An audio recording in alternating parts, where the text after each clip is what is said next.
Namaste, this is CA Saurabh Mutha and I'm bringing to you Revise with Me series. ये CA Inter Jan 26 वालों के लिए है.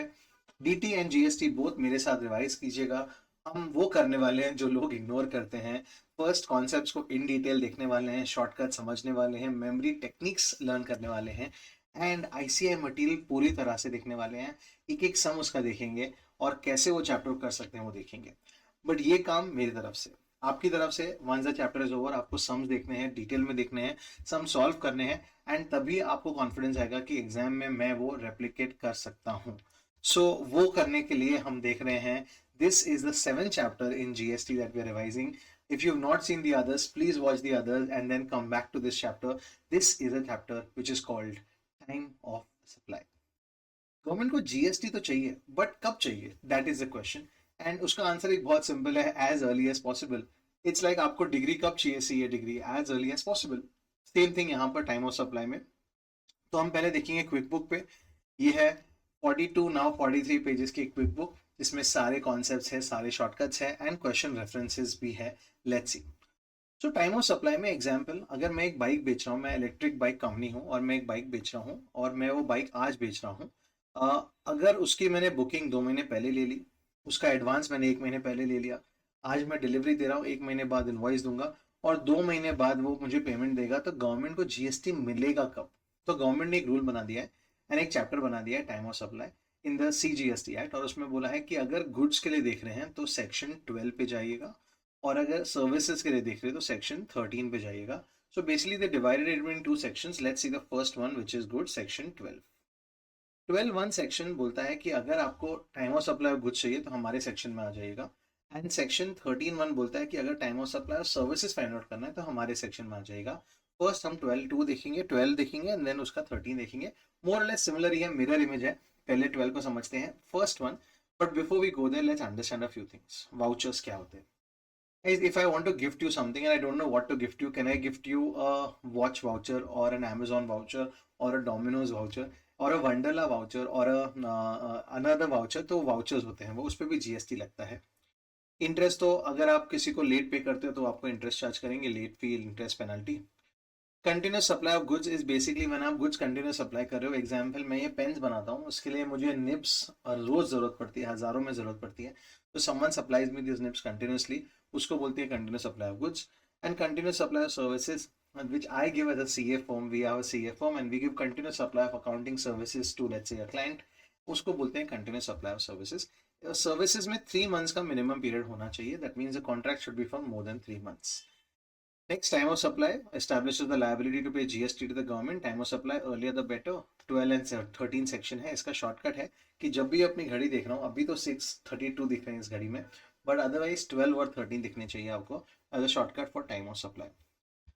12(1), 13(1) देख लिया है, स्ट्रेट जाते हैं 12(4) पे, vouchers. Now guys, I am giving someone voucher, Amazon का वाउचर. वो वहां से टी-शर्ट भी ले सकता है, वो वहां से वॉच भी ले सकता है, परफ्यूम, शूज, कुछ भी ले सकता है. तो we don't know what will happen. So आज जब मैंने वाउचर खरीदा 9 नवंबर को, क्या GST होगा मालूम नहीं है, तो time of supply is not today. पर जो भी वाउचर यूज करता है, लेट्स से वो शूज खरीदता है, तो डेट ऑफ रिडेम्पशन पे हमको मालूम पड़ता है कितना GST भरना है गवर्नमेंट को. So the time of supply is the date of redemption in case the supply is not identifiable. But if the supply is identifiable, मतलब मैं उसे देता हूँ सैमसंग वॉच का एक वाउचर, तो वो सैमसंग वॉच ही खरीदेगा. तो hence if the supply is identifiable then the time of supply is the date you purchase that voucher. ये हो गया सेक्शन 12(4). सेम वे 13(4), बट 13 में बेसिकली सर्विसेज के वाउचर्स देने हैं. अगर सप्लाई आइडेंटिफाइबल है तो जिस दिन आपने परचेज किया, सप्लाई आइडेंटिफाइबल नहीं है तो date of redemption. Let's go to 12(6) and 13(6). अब मैं 12(6) पे जाता हूँ. Let's say electric bike company ने एक बाइक बेची और बोला कि लिसन, आप पेमेंट कर देना एंड ऑफ द मंथ तक, नहीं तो आपको इंटरेस्ट, लेट फी और पेनल्टी चार्ज करेंगे. और जब वो चार्ज करते हैं तो टाइम ऑफ सप्लाई क्या होगा उसका? इस केसेस में बहुत बार वेव ऑफ भी हो जाता है, आप इंटरेस्ट वेव ऑफ कर देते हो. इसलिए गवर्नमेंट ने बोला है we will wait for you to receive the payment and once you receive the payment इधर इन द बैंक अकाउंट और books of account whichever is earlier, उस टाइम के हम बोलेंगे टाइम ऑफ सप्लाई है. एंड सेम सेक्शन यहाँ पर भी होगा 13(6) में ऑल्सो. सो 13(4) भी हो गया खत्म एंड 13(6) भी हो गया खत्म. So basically they are mirror images. So जैसे जैसे ऊपर के खत्म हो रहे हैं गुड्स के, हम सर्विसेज के भी खत्म कर देंगे. नेक्स्ट, आपने कोई गुड्स बेचे बट आपने कोई चोरी की है, गवर्नमेंट को बताया नहीं, आपने वो गुड्स बेचे, कैश में बेचे, गवर्नमेंट को GST भरा नहीं है, गवर्नमेंट ने पकड़ लिया.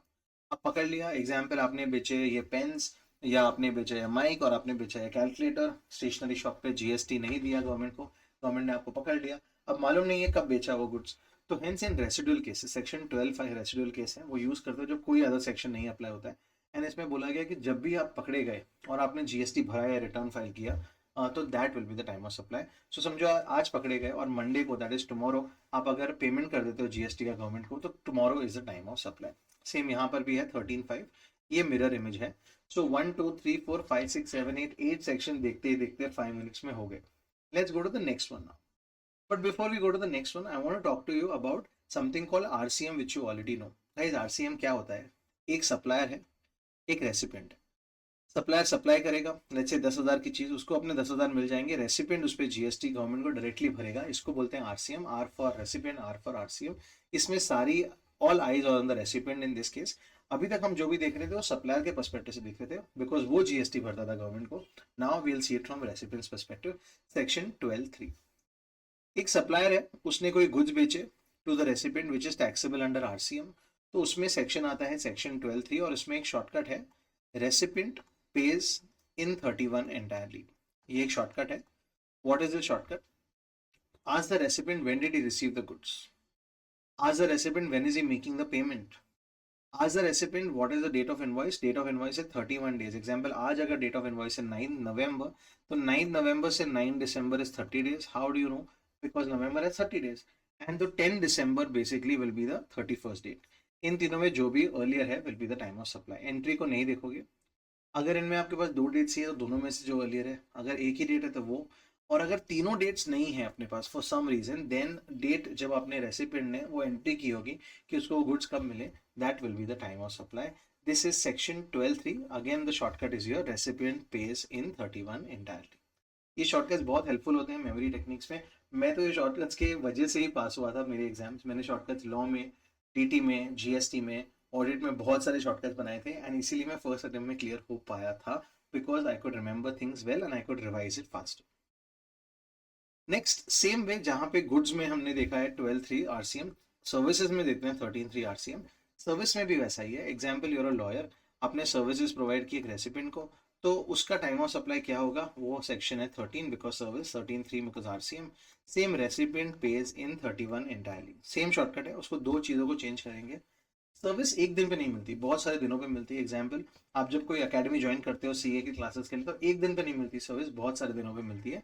सो हेंस रेसिपिएंट रिसीव्ड की एक डेट नहीं होती। एंड इन 31 को कैंसिल करके इन 61 से दो चेंजेस करने हैं। Now let's see.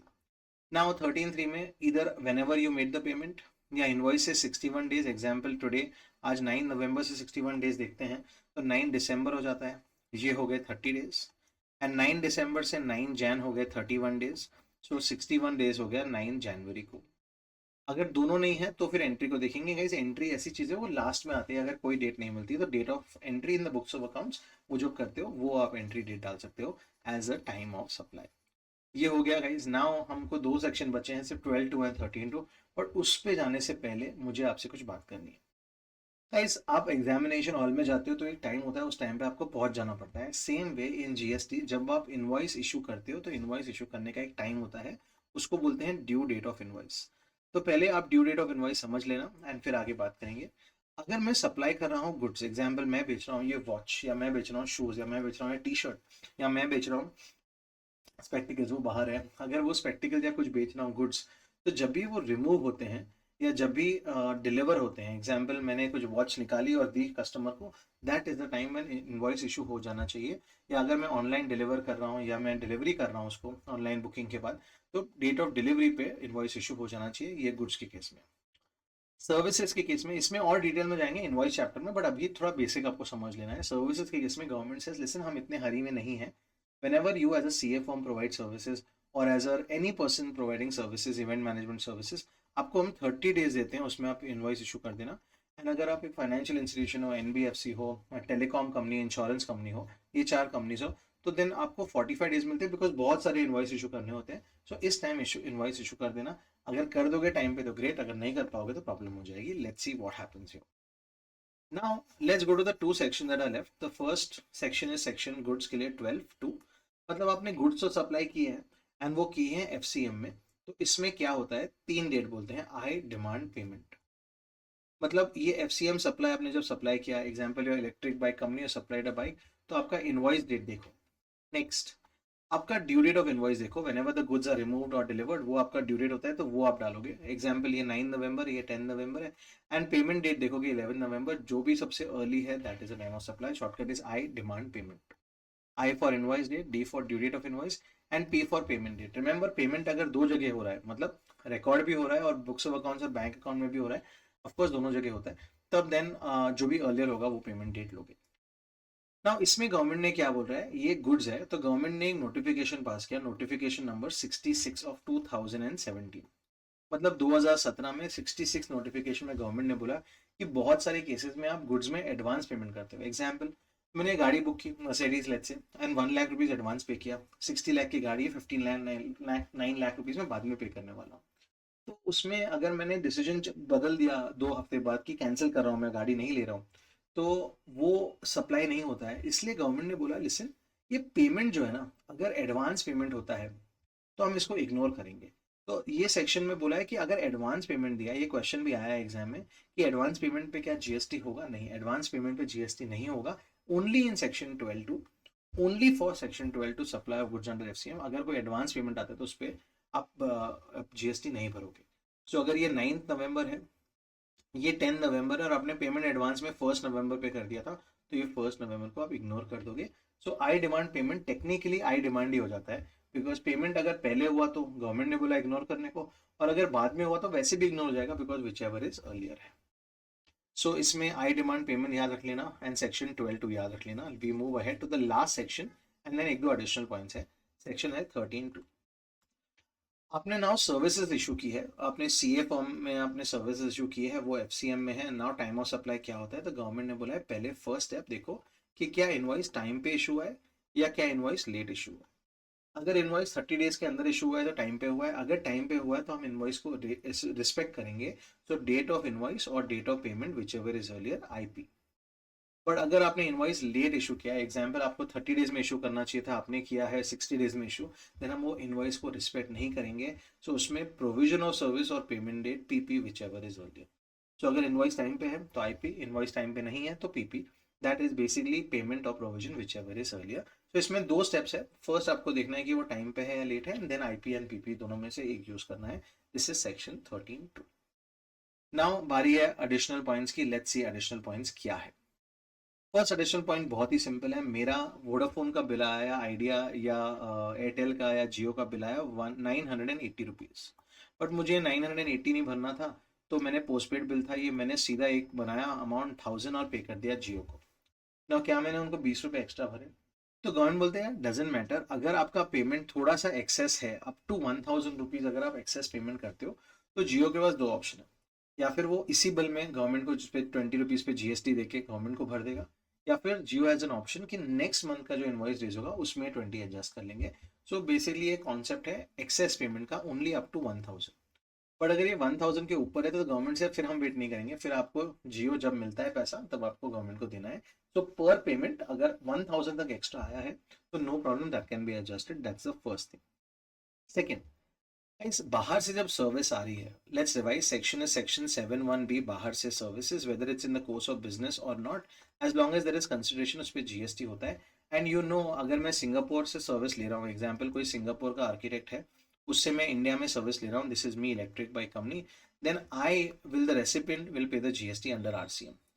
तो सेक्शन लगता है सेक्शन 13(3) बिकॉज सर्विस है एंड अंडर आरसीएम, एंड इसका shortcut is recipient pays in 31 entirely. ये सब आपको मालूम है ऑलरेडी।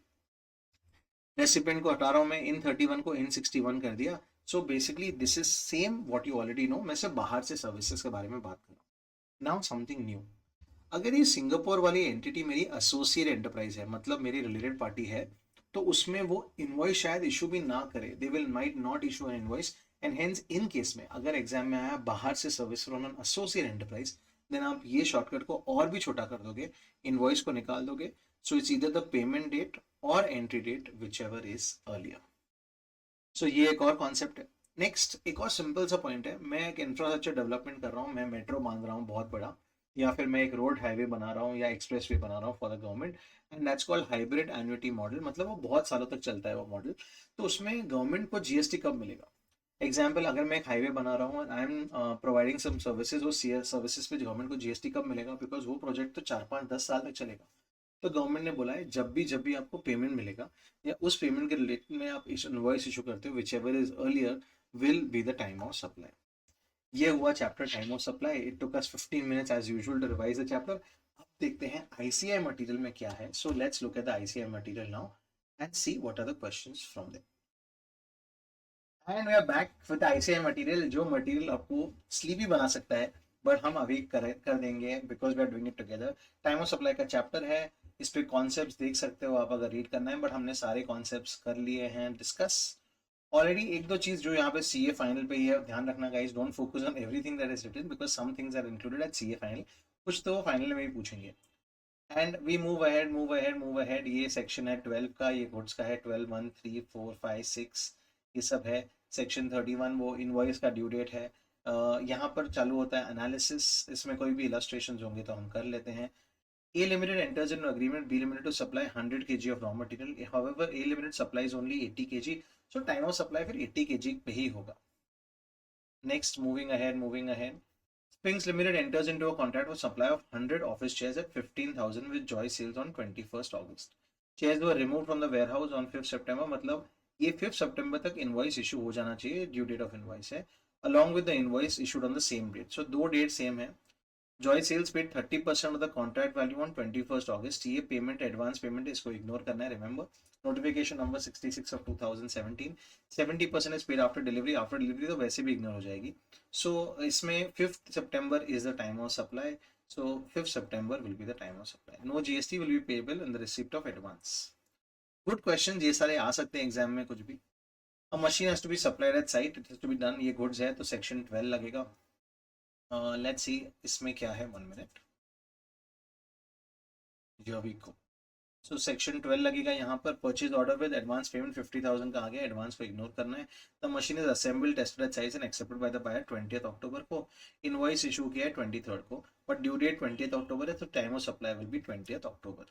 बहुत सिंपल है, आंसर विल बी 20th अक्टूबर, यहाँ पर दिख जाएगा। Next, gas is supplied by pipeline, तो gas is continuous supply of goods. तो जुलाई अगस्त एंड सितंबर पे इनके पेमेंट डेट है, ये हमने डिस्कस नहीं किया है अभी तक, तो अभी कर लेते हैं। In case of continuous supply of goods, अगर आप कंटिन्यूस सप्लाई कर रहे हो तो एज एंड व्हेन आपको पेमेंट मिलेगा, या ये इलस्ट्रेशन है, ये कॉन्सेप्ट मैं आपको आगे सिखा दूंगा और फिर will come back to illustration number 2। Just keep it in mind, I don't want to confuse you here right now. Next, Bajrang Limited agreed to supply goods to Bhagirathi for 1,50,000 on 23rd June. Next day, it removed the goods to 23rd June को, 24th June को और invoice 25th को हुआ है, तो 24th June will be the time of supply. Hanuman Private Limited agreed to supply toys to Ganga 1,50,000 on 23rd June. Received an advance को तो ignore करना है. Next day, it removed the toys to 24th June and 25th June. So 24th June again will be the time of supply. Balance payment doesn't matter, दोनों payment 24th June will be the time of supply for both the supplies और for both the amounts। 1,000 रुपए का अगर extra है तो option है कि इस टाइम भी जीएसटी भर सकते हो, नेक्स्ट सप्लाई के साथ भी आप जीएसटी भर सकते हो। Next, reverse charge for goods recipient pays in 31 entirely, so date of receipt, date of payment, 30 days from the date of invoice, 30 days after the date of invoice या 31 days from the date of invoice, एक ही बात होती है। And अगर कुछ नहीं हुआ तो date the entry is made of goods, तो वो हमने शॉर्टकट के वे में देख लिया है। कॉन्सेप्ट नहीं देखेंगे, सम्स देखते हैं। Time of supply, supplier invoices goods taxable on reverse charge. So इसमें recipient receives the goods May 12th, makes the payment, recipient pays May 30। Invoice कब है? इनवॉइस इशू हुआ है 30 days from the date of issuance of invoice on June 3rd को, और 30 days 30 days from the issuance of invoice elapses on June 3rd, तो June 3rd 30 days है, तो 1 2 3 जो भी earlier है, May 12th will be the time of supply, यहाँ पर May 12th। नेक्स्ट, अगेन ये रिवर्स चार्ज में है, तो रेसिपिएंट रिसीव कब हुआ है? 12 जून को। पेमेंट हुआ है जुलाई 3rd को, एंड 31 डेज इलैप्स हुए हैं June 3rd को, तो फर्स्ट अर्लियर कौन सा है? June 3rd will be the time of supply. Is very very simple, यहाँ पे June 4th will be the time of supply, because 31 days है, ये 30 डेज इलैप्स हुआ है। Next, determine the time of supply with the help of the following information. Reverse charge mechanism पे है, तो पहले देखेंगे रिसीव कब हुआ है। 12th मई को रिसीव हुआ है। पे कब हुआ है? Records the payment in the books of accounts, bank account दोनों में से अर्लियर May 30 को है। And recipient pays in 31, invoice कब हुआ है, invoice issues invoice for the goods taxable on reverse charge May 11 को, वहाँ से 31 डेज, May 11 से June 11, सो June 11, तो अर्लीस्ट डेट इज May 12, तो May 12 will be the time of supply. इसमें बट सिर्फ फिल इन द ब्लैंक्स करना है और अर्लियर डेट लेनी है विद द शॉर्टकट्स। ये वाउचर्स के बारे में बात हो रही है। सेल्स फूड कूपन्स, कोई भी फूड आइटम ले सकते हो, तो इसमें we have to wait for redemption, that will be the time of supply. ये पिज्जा है तो सप्लाई मालूम है, तो जब परचेज किया that is the place of time of supply. ये रेसिडुअल केस है, जब भी आपने पे किया या जब भी रिटर्न फाइल किया that will be the time of supply. Next ये इंटरेस्ट लेट फी है, जब भी आप रिसीव कर रहे हो ये money that will be the time of supply. Radha traders sold goods to Shivam और फिर डिले हुआ, डिले का कुछ इंटरेस्ट मिला, एंड इंटरेस्ट कब मिला, 6 जुलाई को, तो 6 July will be the time of supply. ये सब बहुत सिंपल है। इसमें आता है या फिर 12/2/13 या फिर 12/3/13, ये दोनों मेन है एग्जाम के लिए, वो आ सकते हैं। सेम 13 में चालू करते हैं, ये goods time of supply of services है। 13 में यहाँ पर फर्स्ट सम देख लेते हैं, ये HAM model, hybrid annuity model for infrastructure projects, उसमें या फिर whenever you get the payment or whenever you issue the invoice, whichever is earlier will be the time of supply. Mohit and Sons, the firm of management consultants, the firm enters into a contract on 1st September for providing consultancy services, तो ये 13/2 है। इसमें आपको देखना है 13/2 में या फिर IP या फिर PP। Provision of service is completed on 15 September, invoice issue है 20th में, मतलब इनवॉइस टाइम पे इशू है, तो invoice date or payment date whichever is earlier, तो इनवॉइस इज 20th सितंबर, payment is 10th October, so time of supply is 20th सितंबर। बहुत ही सिंपल क्वेश्चन है, एक्चुअली सिंपल नहीं है बट ये शॉर्टकट्स के थ्रू सिंपल हो चुके हैं। I am not taking any credit, I am just saying that shortcuts are good. If in the above example invoice is issued on 25th October, तो late हो जाएगा, so then provision date which is 15 September or payment date which is 10th October, so 15 September will be the time of supply. Next, determine time of supply, booking of convention hall, sum agreed 15,000, advance 3,000 का है, तो यहाँ पर दो time of supply आएंगे, एक 3,000 का आएगा और एक 12,000 का आएगा। पहले 3,000 का देख लेते हैं। इसमें 15 सितंबर को फंक्शन हुआ है, इनवॉइस इशू है 27 अक्टूबर को, तो मतलब इनवॉइस लेट हुआ है, तो पीपी देखना पड़ेगा। प्रोविजन कब हुआ है सर्विस का, फंक्शन हॉल में फंक्शन कब हुआ 15 सितंबर को, और पेमेंट कब हुआ है 3,000 का पेमेंट हुआ है 6 मई को, तो ये 3,000 का टाइम ऑफ सप्लाई 6 मई। एंड नेक्स्ट वाले के लिए भी पीपी यूज करना पड़ेगा बिकॉज अगेन इनवॉइस लेट है, तो प्रोविजन कब हुआ है 15 सितंबर को, और 12,000 का पेमेंट कब मिला है 3 नवंबर को, तो विच is earlier 15 September will be the time of supply. Investigation shows that ABC carried out service of cleaning and repairs, उनको कुछ मालूम नहीं था कहाँ पे क्या हुआ है, तो इसमें जो भी एक चीज़ है, नॉट इशूड इनवॉइस, पेमेंट भी कुछ नहीं है, तो अगर कुछ डिटेल नहीं है तो जब पेमेंट किया है 4 अप्रैल that will be the time of supply. ये आप इलस्ट्रेशन कर सकते हो, not important. Telephone company 5,000 rupees है, उनको 200 रुपये एक्स्ट्रा मिले हैं, तो up to 1,000 rupees excess is okay. Reverse charge very important, recipient pays in 31 entirely, R को हटा दोगे एंड ये 61 कर दोगे, एंड वैसे आप सम सॉल्व करोगे यहाँ पर। This is the sum, this is the illustration. So recipient pays in 31 entirely और इन 61, सो पेमेंट डेट क्या है, payment made to the supplier August 21 है, इनवॉइस कब इशू है May 4th से June 4th, इस 31 डेज, June 4th से 3rd जुलाई, तो 3rd जुलाई है August 21, 3rd July will be the time of supply, यहाँ पे July 4th सॉरी, सो मई में 31 डेज, जून में 30 डेज सॉरी, 4th जुलाई। नेक्स्ट भी सेम है, German company issues email for associate enterprise, associate enterprise है, सो रेसिपिएंट पेज इन 31 एंटायरली, इसमें are निकल जाता है, ये 61 बट इनवॉइस भी निकल जाता है, सिर्फ पेमेंट डेट और एंट्री डेट। पेमेंट डेट कब है, transfers the amount, so payment date is July 2nd, और एंट्री है which was recorded in the books on May 4th which is earlier, May 4th will be the time of supply, नहीं entry है May 1st की sorry, तो May 1st will be the time of supply. ये remember ये associate enterprise का concept है। Residual section है, enhancement है, वैल्यू ये सीए फाइनल पे ही देखा जाएगा, एनहेंसमेंट ऑफ वैल्यू सॉरी ये तो कर लिया है, 13(6) इंटरेस्ट लेट फी पेनल्टी जब रिसीव होता है।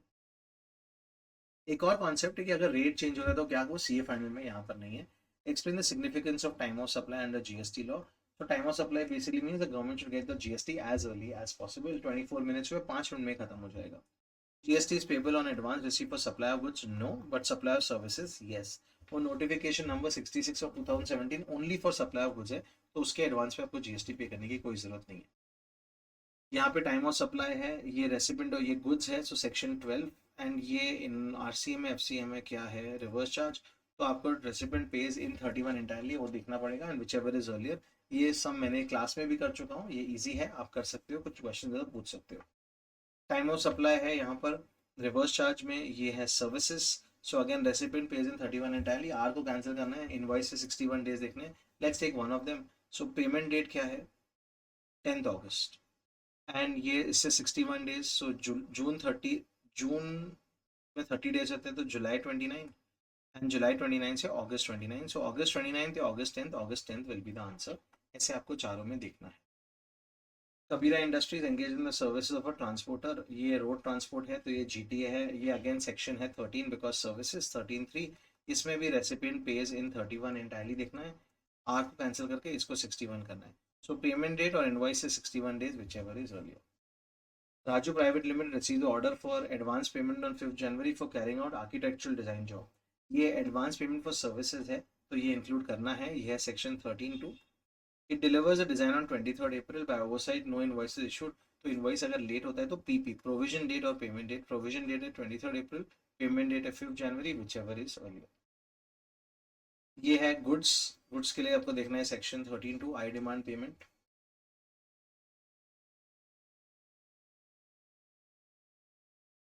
ये है कस्टमाइज शूज का, अगेन सेक्शन है सेक्शन 13(2), आई डिमांड पेमेंट देख के कर लेते हैं। इनवॉइस डेट कब है, invoice issues the invoice on 2nd December।